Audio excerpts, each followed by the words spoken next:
पहली खबर आपको बता रहे हैं। चलिए खबरों में आगे बढ़ते हैं। आरबीआई गवर्नर की तरफ से बता दें कि प्रेस कॉन्फ्रेंस की जा रही है। That is from January to March. And we expect that this is the trend and it will be backed by seasonal correction in vegetables prices, Kharif harvest arrivals, likely good Rabi output and adequate cereal buffer stocks. High inflation reduces the disposable income in the hands of consumers and dents private consumption, which negatively impacts the real GDP growth. The increasing incidence of adverse weather events, heightened geopolitical uncertainties, and financial market volatility pose upside risks to inflation. The MPC believes that only with durable price stability can strong foundations be secured for high growth. The MPC remains committed to restoring the inflation growth balance. I repeat, the MPC remains committed to restoring the inflation growth balance in the overall interest of the economy. Accordingly, the MPC decided to keep the policy repo rate unchanged at 6.5% in this meeting and also to continue with the neutral stance of monetary policy as it provides flexibility to monitor and assess the outlook on inflation and growth, and then go on to act appropriately. I would now like to provide an assessment of growth and inflation, and I would like to begin with the global growth scenario. The global economy has shown unusual resilience in 2024, despite several headwinds.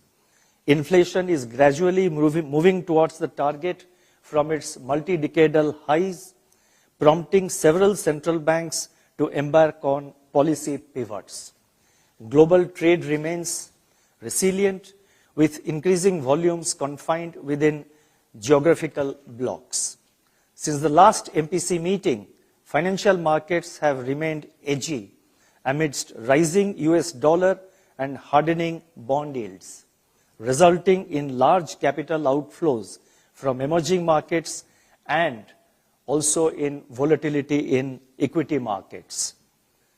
Going forward, the outlook is clouded by rising tendencies of protectionism.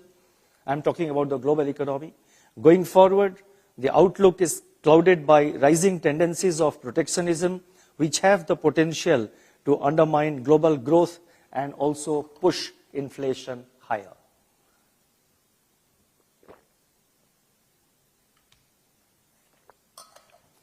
Let me now turn to the domestic growth situation. Growth in real GDP in the second quarter of this year at 5.4% turned out to be much lower than anticipated.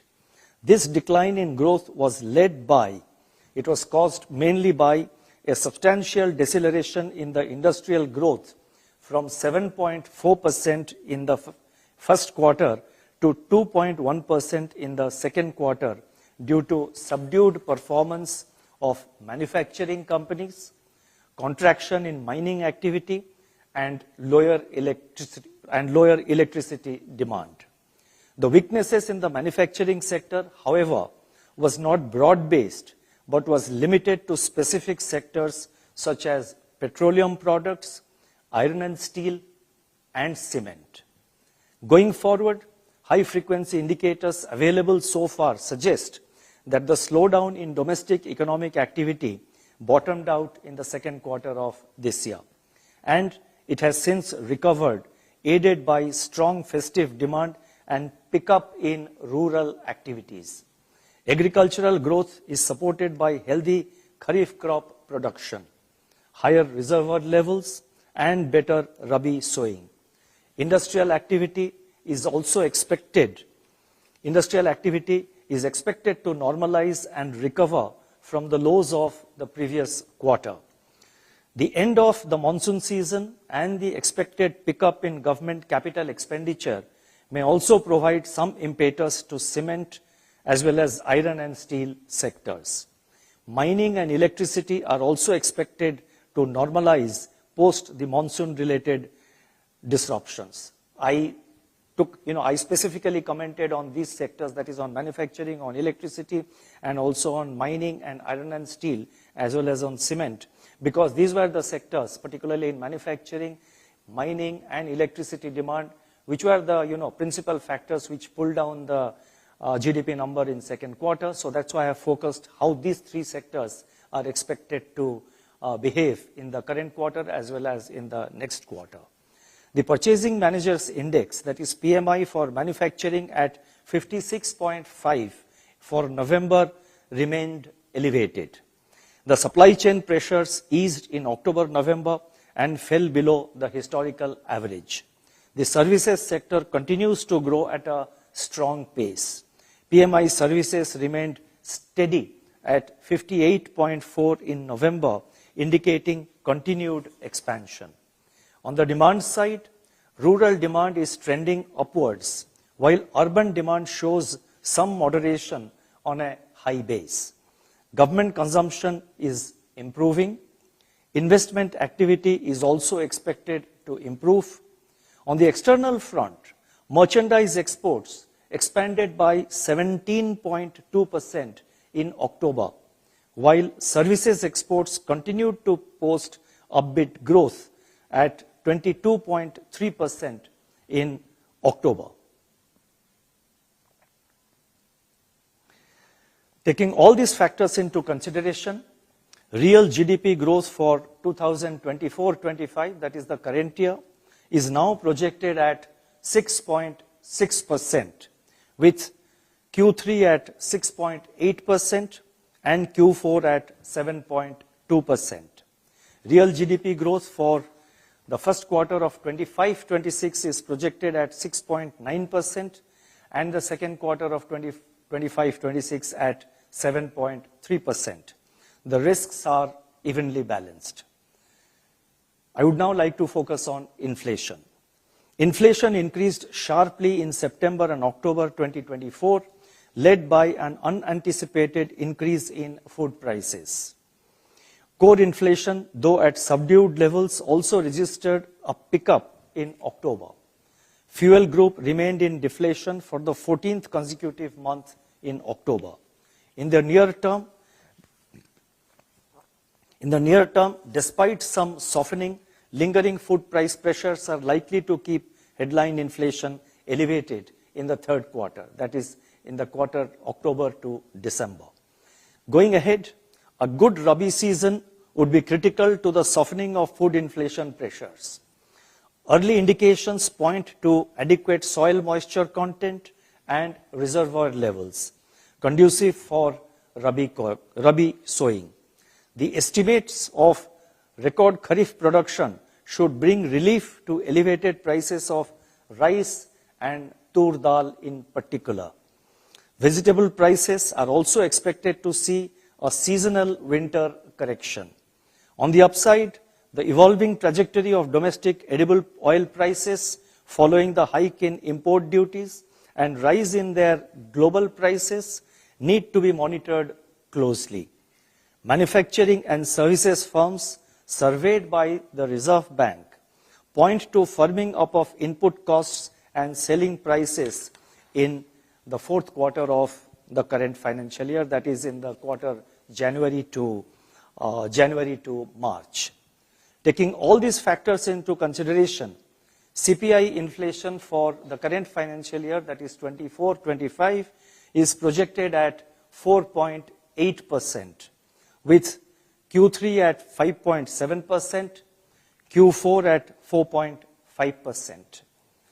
Going into the next financial year, CPI inflation for the first quarter of 25-26 is projected at 4.6% and Q2 at 4%.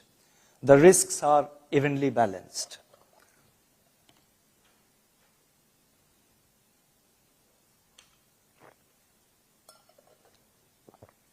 Now, what do these inflation and growth conditions mean for monetary policy? I have described the growth conditions. I have described the inflation conditions. Now, what do all these factors mean for monetary policy? And that is what I would like to now highlight. The near-term inflation and growth outcomes in India have turned somewhat adverse since the last monetary policy in October. The medium-term prognosis on inflation suggests further alignment with the target, while growth is expected to pick up its momentum. Persistent high inflation reduces the purchasing power of consumers and adversely affects both consumption and investment demand. The overall implication of these factors for growth is negative. Therefore, price stability is essential for sustained growth. On the other hand, a growth slowdown, if it lingers beyond a point, may need policy support. The Reserve Bank's anti-inflationary monetary policy stance has been a crucial factor in bringing about a significant disinflation. Going forward, as food price shocks wane, headline inflation is expected to ease and realign with the target as per our projections, which I just read out. At present, it is necessary to draw on the flexibility provided by the neutral stance of monetary policy to wait for and monitor the incoming data for confirmation of the decline in inflation. The gains achieved so far in the broad direction of disinflation, notwithstanding the recent upticks, need to be preserved. At the same time, the growth trajectory and the evolving outlook also need to be monitored very closely.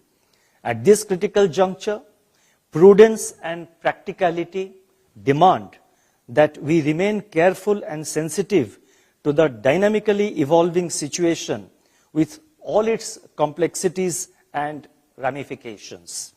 A status quo in monetary policy in this meeting of the MPC has thus become appropriate and essential. तो MPC की बैठक में जो भी फैसले लिए गए उस पर आरबीआई गवर्नर प्रेस कॉन्फ्रेंस कर रहे थे। चलिए खबरों में आगे बढ़ते हैं, बड़ी खबर का रुख कर लेते हैं।